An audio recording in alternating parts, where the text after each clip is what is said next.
Hello students, welcome to all in this class of Social Science once again. The students, today in this module we are going to discuss about the land and the people. Under this heading we will study the characteristics of some regions of the world and try to understand the life of the people within different natural ecosystem. The three regions are the Sahara and the Ladakh desert, the prairie and the wet grasslands, the Amazon basin and the Ganga Brahmaputra delta. Let's first discuss about the life in deserts. The students, do you know what is a desert? A desert is a region having extreme temperature conditions with very low rainfall and scanty vegetation. So बेटा desert एक ऐसा reason होता है जहाँ high temperature और बहुत कम rainfall और बहुत ही कम वेजिटेशन होती है. Deserts are of two types, that is hot deserts and cold deserts. Let's first know about the life in hot desert, that is Sahara desert. Dear students, Sahara is a hot desert with very vast sandy patches and scanty vegetation. Sahara is the world's largest and hottest desert. Sahara is an Arabic word which means desert. It covers the northern part of Africa and lies between the Atlantic Ocean, Red Sea and Mediterranean Sea. There is a huge amount of sand dunes in the south. In north, it is bounded by the Atlas Mountain. बेटा सहारा जो कि एक hot desert है जहाँ vast Sandy patches means विशाल रेतीले patches और बहुत ही कम vegetation है. ये सहारा डेजर्ट वर्ल्ड का लार्जेस्ट और हॉटेस्ट डेजर्ट है. सहारा एक अरेबिक वर्ड है जिसका मीनिंग है डेजर्ट, रेगिस्तान. यह अफ्रीका के लगभग पूरे नॉर्दर्न पार्ट को कवर करता है और वेस्ट में अटलांटिक ओशन, ईस्ट में रेड सी, नॉर्थ में मेडिटेरियन सी और साउथ में रेत के विशाल टीलों के बीच लोकेटेड है. नॉर्थ में ये एटलस माउंटेन से घिरा हुआ है. Dear students, the main source of water in this desert is the Nile River. Here, sand dunes are quite common. This region has very hot and dry climate with very less rainfall, that is less than 20 centimeter. During the day, this region becomes very hot, whereas the nights are cold.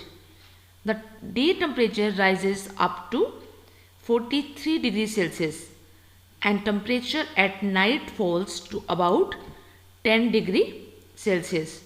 So Sahara desert में बेटा water का जो main source है वो सिर्फ Nile river है. यहाँ sand dunes यानी रेत के टीलों का होना एक कॉमन सी बात है. सहारा डेजर्ट में बहुत कम रेनफॉल के साथ साथ बहुत ही हॉट एंड ड्राई क्लाइमेट होता है जो कि 20 सेंटीमीटर से भी कम है. ये रीजन दिन में बहुत गर्म और रात को बहुत ठंडा होता है, यानी extreme hot and extreme cold.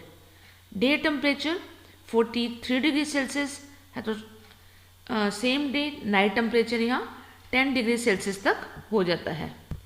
The students, in this region, the highest temperature is about 58 degrees Celsius, which is at Al Azizia in Libya, which lies in the northern part of Sahara. तो सहारा के north part Libya के अल अजीजिया से हमें highest temperature 58 degree Celsius तक हमने record किया है. The students, due to high temperature and low rainfall, this region devoid of vegetation. Vegetation is almost nil except the valley of river Nile. Here the vegetations like grasses, shrubs and bushes are found. Plants have long roots which helps in absorbing the moisture into the soil. Important trees of this region are cactus and date palm. Date is the most common fruit which is used both by animal and people. The sap of date tree is used to make wine. The seeds of date are crushed and this is used for feeding the camels and goats. Baskets, ropes and doors are made from the leaves and trunks. So बेटा high temperature और लो rainfall की वजह से सहारा desert में vegetation यहाँ ना के बराबर ही होती है। सिर्फ नाइल रिवर के पास ही वेजिटेशन पाई जाती है। यहाँ ग्रासेस, बुशेस और श्रब्स यानी घास और कुछ झाड़ियाँ ही पाई जाती हैं। यहाँ पौधों की जड़ें लंबी होती हैं जो मॉइस्चर को एब्जॉर्ब करने के लिए मिट्टी में गहराई तक पहुँचती हैं। इस रीजन के इम्पोर्टेंट ट्रीज कैक्टस और खजूर हैं। खजूर का यूज़ पीपल और एनिमल दोनों ही करते हैं। खजूर यहाँ का कॉमन फ्रूट है। डेट ट्री का यूज़ वाइन बनाने के लिए भी किया जाता है और खजूर के बीजों को क्रश करके कैमल्स और गोट्स के लिए एज ए फोडर यूज़ किया जाता है, यानी चारे के रूप में उपयोग किया जाता है। ट्री लीव्स और ट्रंक्स यानी पेड़ की पत्तियों और तने का यूज़ बास्केट, रोप्स और डोर्स बनाने के लिए किया जाता है। Dear students, if we talk about the animal species, then the main animals of Sahara deserts are fox, jackal and sand fox and camel. The camel has a hump at the back in which enough fat can be stored. That's why a camel could live without food for several days. A variety of reptiles are also found in this region like frogs, snakes and crocodiles. The main insects are scorpions and spiders also inhabit this desert. So बेटा सहारा desert में focus यानी लोमड़ी, jackal यानी सियार, sand focus और camel आदि जानवरों की मुख्य प्रजातियां पाई जाती हैं। कैमल की पीठ पर एक हम्प यानी कुबड़ होता है जहां वो काफ़ी फैट स्टोर करके रख सकता है, जिसके सहारे वह कई दिनों तक बिना फूड के रह सकता है। सहारा रीजन में वैरायटी ऑफ रेप्टाइल्स यानी सरीसृप भी पाए जाते हैं। एग्जाम्पल फ्रॉग्स यानी मेंढक, snakes you know very well सांप एंड क्रोकोडाइल्स यानी मगरमच्छ आदि। बिच्छू और मकड़ी जैसे कीड़े मकोड़े भी इस डेजर्ट में पाए जाते हैं। Dear students, the northwestern part of Sahara is rocky and hence it is known as rocky desert. Most of the land is barren and not suitable for human habitat. So here the density of population is very low. Scattered settlements are found near water bodies like oases. Do you know what is an oasis? Beta, these are the regions with some vegetations and settlements because of the presence of water bodies in the desert. Some crops is cultivated around the oasis. Major crops are wheat, maize, barley, millets and beans. Due to the extreme heat, here people prefer white and loose clothes to bear heat. सहारा का बेटा north western part रोकी है, चट्टानी है, इसलिए इसे रोकी desert के नाम से भी जाना जाता है। मोस्टली यहाँ की लैंड बैरन है, बंजर है, यहाँ वेजिटेशन नहीं हो पाती है और जो कि ह्यूमन बींग्स के रहने के लिए भी सूटेबल नहीं है, इसलिए यहाँ जनसंख्या घनत्व भी कम है। पॉपुलेशन मेनली ओएसिस के आसपास ही पाई जाती है। सो ओएसिस डेजर्ट एरिया में जहाँ पानी पाया जाता है उस एरिया को कहते हैं। तो पानी पाए जाने की वजह से वहाँ वेजिटेशन और पॉपुलेशन भी मुख्य रूप से ये कह सकते हो ओएसिस के आसपास ही होती है। यहाँ मेन क्रॉप्स गेहूँ, मक्का, जौ, बाजरा और फलियाँ आदि हैं। लोग यहाँ गर्मी सहन करने के लिए वाइट और लूज क्लोथ्स पहनना ही पसंद करते हैं। Dear students, let's now discuss about the cold desert, that is Ladakh. Here the temperature and humidity are very low. So in this region, scanty vegetation is found. Dear student, Ladakh is situated in the northeastern part of the Jammu and Kashmir. It is one of the coldest desert in the world. Ladakh is surrounded by lofty mountains and it is about 3520 meter above the sea level. So बेटा लद्दाख जो कि एक cold desert है, यहाँ temperature और humidity काफ़ी कम होती है, इसलिए यहाँ वेजिटेशन भी कम होती है।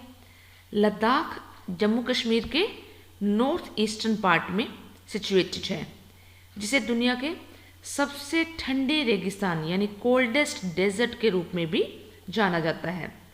लद्दाख रीजन ऊंचे ऊंचे पर्वतों से घिरा हुआ है और सी लेवल से इसकी ऊंचाई अप्रोक्सीमेटली 3520 मीटर है। Dear students, as I have told you that Ladakh is situated at a very high altitude. So, most of its region is covered with snow. For many months, here the temperature is very low throughout the year.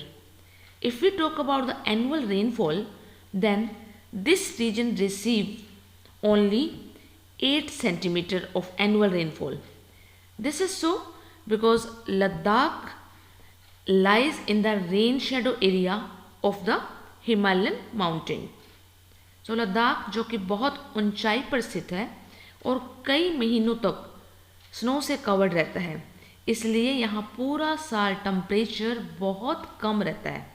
यहाँ annual rainfall सिर्फ 8 centimetre ही होती है, because you know Ladakh region Himalaya mountain के rain shadow area में situated है। Let's now discuss about the vegetation. Here the vegetation is very scanty and mainly found in the valleys. In such adverse conditions, here only the plants grow which require very little water. Willow trees is used for making cricket bats. If we talk about the animals, then sheep, mountain goat and yak are the main animals of this region. Mountain goats have thick fur which is used for making expensive pashmina shawls. Yoke is used for milk and transportation. It has thick fur which protect is from the cold. So बेटा Ladakh reason में vegetation बहुत कम पाई जाती है और mainly river valleys के पास पाई जाती है। सिर्फ वही प्लांट्स यहाँ ग्रो होते हैं जिन्हें बहुत कम पानी रिक्वायर्ड होता है।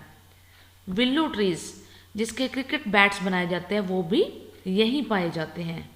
यहाँ मुख्य रूप से शीप, माउंटेन गोट और यॉक एनिमल्स इस रीजन में पाए जाते हैं। एक्सपेंसिव पश्मीना शॉल्स बनाने के लिए माउंटेन गोट्स की सॉफ्ट वूल का यूज़ किया जाता है। यॉक यहाँ का सबसे इम्पोर्टेंट एनिमल्स में से एक है क्योंकि ये मिल्क और ट्रांसपोर्टेशन दोनों पर्पस के लिए यूज़ किया जाता है। यॉक की बॉडी पर मोटी फर होती है और उसे ठंड से बचने के लिए काफ़ी हेल्पफुल होती है। Indus is the main river of Ladakh. Now let's talk about the people. Majority of the people who are living here are the followers of Buddhism. In ancient time, this region can be accessible only through passes. Karakoram Pass and Jojila Pass are the main passes of this region. Presently, due to the opening of Srinagar Leh Road, this area has been opened to the rest of the world. So Ladakh की main river यहाँ इंदज है. यहाँ की population mostly river banks यानी नदी किनारे के पास रहती है. यहाँ मोस्टली पीपल बुद्धिज़्म को फॉलो करते हैं यानी बौद्ध धर्म का पालन करते हैं. अर्लियर टाइम में इस रीजन में कुछ पासिस के थ्रू ही पहुंचा जा सकता था, जैसे काराकोरम पास, जोजिला पास. तो बेटा पास क्या होता है? A pass is a gap between the, you can say a gap or you can say break in high rugged terrain such as mountains ridge. I mean to say mountains में जो gap या break होता है वहाँ से easily cross किया जा सकता है. बट श्रीनगर लेह रोड खुलने के साथ इस रीजन को पूरे वर्ल्ड के साथ खोल दिया गया है. Let's talk about the agriculture and main crops of this region. Agriculture is the main occupation of the people. 85% of the population is engaged in agriculture. Due to low rainfall and poor quality of soil, people can grow only a single crop during short summer season. In winter season, the whole area is covered with snow. The main crops are barley, millets and beans. Here people are also grew fruits like apple, walnut and apricot. So agriculture Ladakh के लोगों का main occupation है. You know बेटा total population का 85% people agriculture field में engaged है. 85% लोग यहाँ मेनली कृषि करते हैं. लो रेनफॉल और पुअर क्वालिटी ऑफ सॉइल की वजह से वहाँ सिर्फ शॉर्ट समर सीजन में ही एक ही क्रॉप ग्रो हो सकती है और विंटर सीजन में पूरा एरिया स्नो से कवर्ड रहता है. यहाँ की इम्पोर्टेंट क्रॉप्स जौ, बाजरा, फलियाँ आदि हैं और यहाँ लोग एप्पल, अखरोट और खुमानी जैसे फ्रूट्स भी उगाते हैं. So dear students, today in this module we have got information about the environment, vegetation, wild animals and life of the people both in hot and cold regions. In next module we will discuss about the grasslands. Thank you. Stay blessed and stay happy.